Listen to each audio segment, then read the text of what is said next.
Well, friends, good morning. So, the topic of the day is India insured by 2047. India insured by 2047. So, in synchrony with the broader national intent of India becoming a developed nation, the Insurance Regulatory and Development Authority of India has embraced the laudable goal of India insured by 2047. So, the objective is to ensure that every citizen has appropriate life, health, and property cover, and every enterprise is supported by an appropriate solution, and to make India's insurance sector globally competitive. So, enthusiasm within the IRDA is palpable. Coordinated attempts are afoot to usher in regulatory changes and push insurance companies to reach out wider, especially to the rural uninsured, and diversify their product baskets to make insurance more accessible, affordable, and relatable. So, the government think tank, that is Niti Aayog, projects India's GDP at about $30 trillion in 2047. So, the global average premium on both life and non-life policies as a proportion of GDP, a measure of the concept's penetration, is 6.8%. This would translate into an Indian insurance industry worth $2.0 trillion in annual premium payments in 2047. So, if we attain the penetration level of South Korea, that is 11.1%, or Taiwan, that is 11.4%, the market size would be larger. India's insurance penetration was at 4.1% in 2023, and the industry was placed at $92 billion.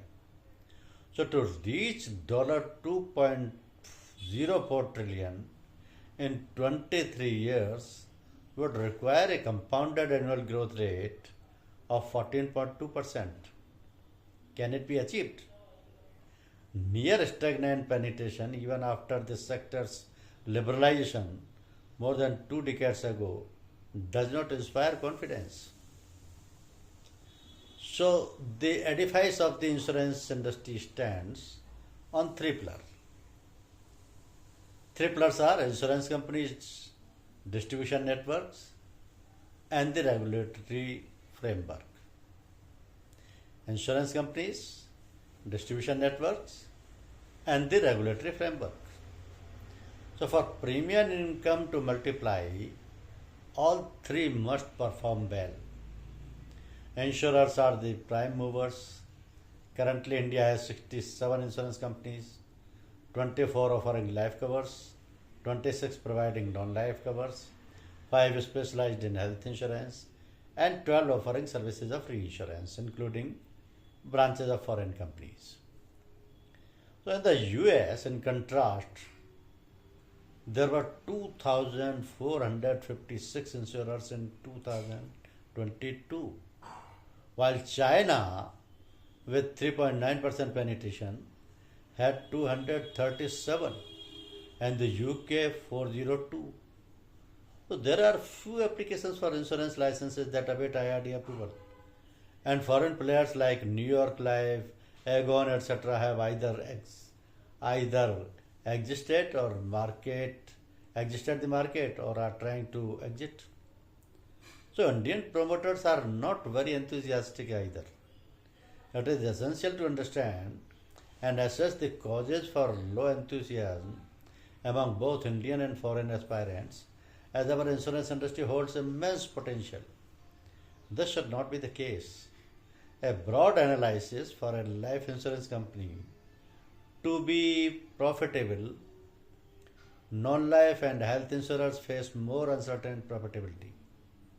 So the combined cost ratio of insurance companies, except a few honorable exceptions, is more than 100%. So the Nifty, a barometer of India's equity market, has delivered an annual return, the index's CAGR, that is of 17.6% in the last 5 years, 11.8% in 15 years, and 28.4% in 1 year. So return on equity north of 15% are being notched up by well-managed companies in other sectors. So relative to the Nifty and Bank Nifty, star private insurers HDFC Life, ICICI Pru Life and SBI Life have delivered significantly negative returns in the last 18 months. So Indian or foreign, any entrepreneur, company or individual is prompted to invest by the expected rate of return. If higher return can be granted or garnered by directly investing in the Indian equity market or another line of business, the narrative that draws investors to invest in the country's insurance industry needs to be more compelling. The causes of the insurance industry's low profitability inter alia seem to be one, a race to the bottom in pricing, particularly in the case of non-life coverage, so including health and pure life term policies, and two, high customer acquisition cost. The large policy distributors like banks and non-bank financial companies have gained in profitability while inflicting long-lasting pain on the balance sheet of insurers. So the regulator has been liberal and amended regulations to prevent sideways compensation payments to distributors. An acceptable level of total management expenses, inclusive of acquisition cost, has been specified. Unfortunately, even that is being breached often. Yet in a liberalized market, it is neither desirable nor appropriate to control the martial pricing. So the tariff heavy environment was dismantled for that very reason. Now insurers have a hierarchical organization design with 3-4 layers, must bear an elastic fixed cost and have a muddled revenue model that seems to have outlived its utility in the contemporary setting. So for this industry to improve profitability, attract investors and fulfill the IRDA's ambition, this model needs to be re-engineered. Ignoring or delaying this will make capacity enhancement elusive and the distant dream of 2047 harder to realize. So the sector needs urgent attention. The regulator must seize the moment and propose alternatives in consultation with industry leaders.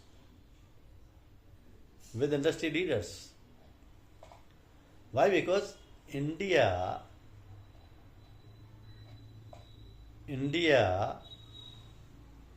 or you can say the Insurance Regulatory and Development Authority of India, has mandated life and general insurers to extend coverage to the designated Gram Panchayats, aiming to transform rural India's insurance landscape. This initiative, coupled with other regulatory efforts, serves as a strategic blueprint for enhancing insurance accessibility. So the IRDAI has unveiled a comprehensive strategy to enhance insurance accessibility in rural areas with a particular focus on Gram Panchayat. According to a master circular issued by the regulator, both life and general insurers are now required to prove coverage to specific Gram Panchayats. This directive is part of a broader effort to saturate rural regions with insurance services, ensuring that underserved populations gain access to vital financial protection.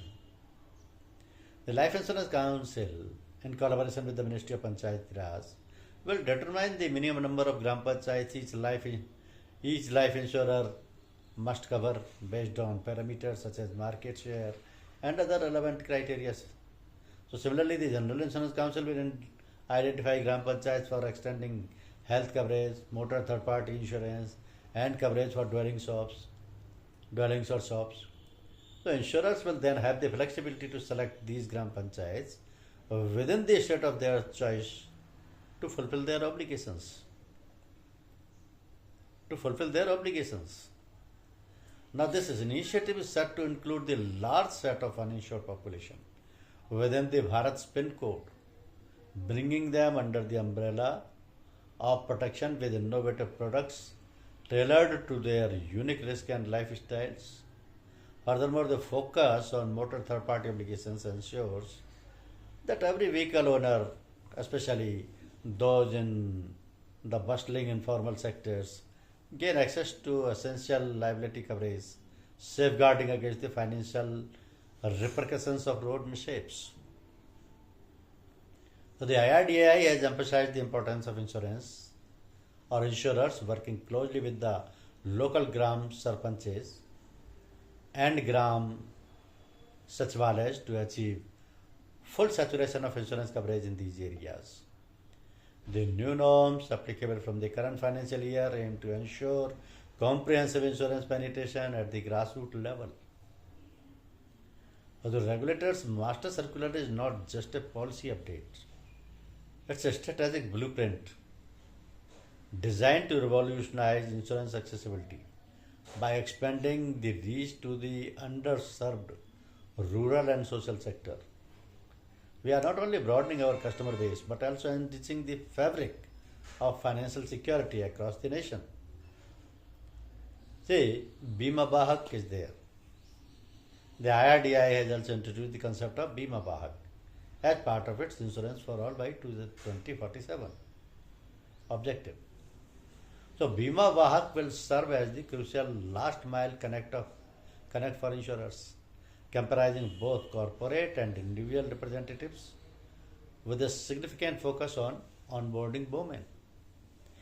These field agents will be instrumental in building trust within local communities, facilitating the distribution and servicing of insurance products and enhancing accessibility. While women play a major role in traditional distribution landscape in urban areas, the representation in the insurance sector in rural areas has never been a matter of concern.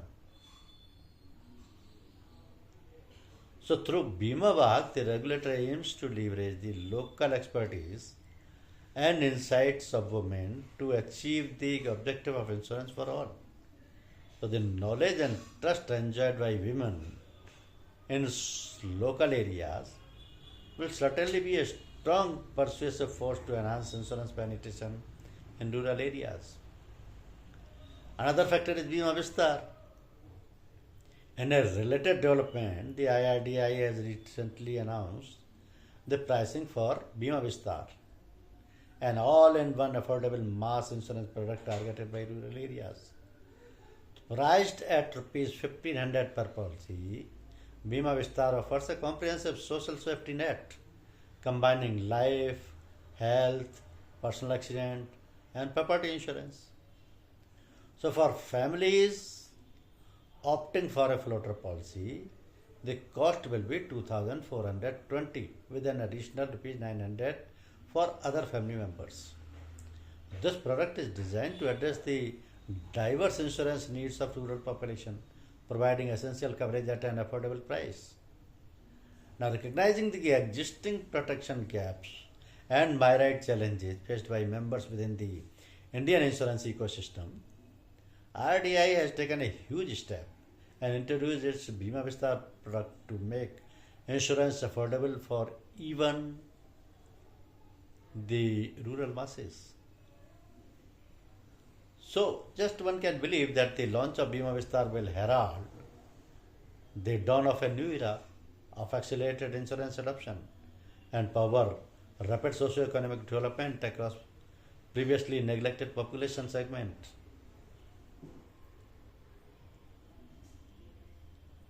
So, the significance of these initiatives in achieving the regulator's long-term vision of comprehensive insurance coverage across India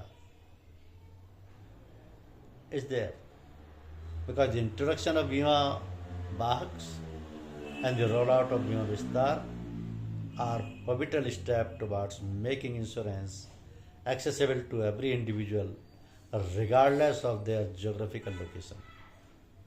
So the implementation of these measures is expected to significantly boost insurance penetration in rural India, aligning with the IRDAI's goal of insurance for all by 2047 by leveraging technology, enhancing risk management strategies, and fostering close collaboration with local authorities. So the insurance industry is poised to create a more inclusive financial ecosystem. Thank you. Thank you very much.